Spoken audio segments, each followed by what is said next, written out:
Big announcement from the governor saying schools will be dismissed until May 1st. It was all parents could talk about last night. Deanie is live at Brighton High School tonight. And Deanie, this isn't just affecting families, it's also a major shift for teachers as well.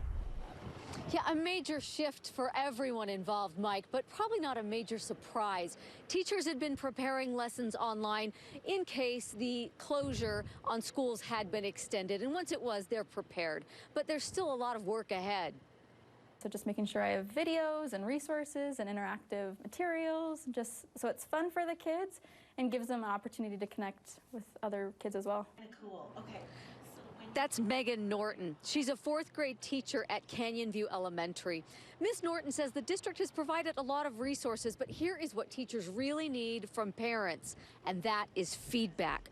What's working? What isn't? What's manageable and what's not? For the past week and a half, schools have had a soft closure, and that's largely been a transition period. There's been a freeze on grades in many districts, but starting Monday this week, many districts like the Canyons are starting a new term. When our teachers will be asking a little bit more of students. They will be introducing new content. They will be providing extra instruction, and that's when it starts to count, because we want the learning to continue. That's fine. Debbie's not asking. So on a positive note, schools are required to schedule 990 hours of instruction over 180 school days. That's law. But last week, the Utah State School Board of Education waived that requirement, which means the school year should not spill over into the summer months if kids take this online learning seriously. So that will help motivate everybody at home, hopefully. Bottom line, school officials know that this is a tough challenge for parents, students, and teachers, and they're confident we can all get through it if we just have patience together.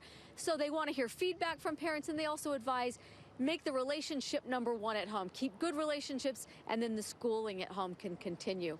Back to you, Mike. Yeah, good advice there. Deanie Wimmer live for us tonight. Deanie, thank you. Ashley? Well, some more changes at BYU today. The school announcing that its spring semester will now only be available online. Dave McCann is live in Provo tonight with more on this update. Dave?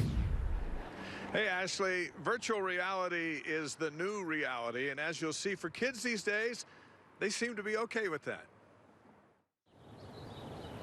Silence, it's a sign of the times. Yeah, you could sing and nobody would care. On a typical Tuesday pre-COVID-19, this would look more like Grand Central Station. Today, it's gone to the birds. Different for sure. I'd say, it is because it's different. It's a game changer regardless. I think it's just not as bad. School is still on, it's just online, where it'll remain at least through spring semester. But if there's a generation of students wired for online learning, it's this one. I work with a lot of software and stuff. I'm in the animation program, and so we turn in a lot of our assignments digitally. But I do miss having direct feedback from other students and the professors in the class. And this is a lot of excitement about how well the devices are going to do. So how many kids is he talking to? About 15. Brian Sudwigs teaches finance from right here at his house. This is a student in London giving a class presentation with his classmates linked in. It forces us to think from a different perspective. Now it's not just what's the content, it's what's the delivery, and what's the perspective on that delivery, and what are the tools we can use on that delivery as well. Tom Foster oversees a department of 31 faculty.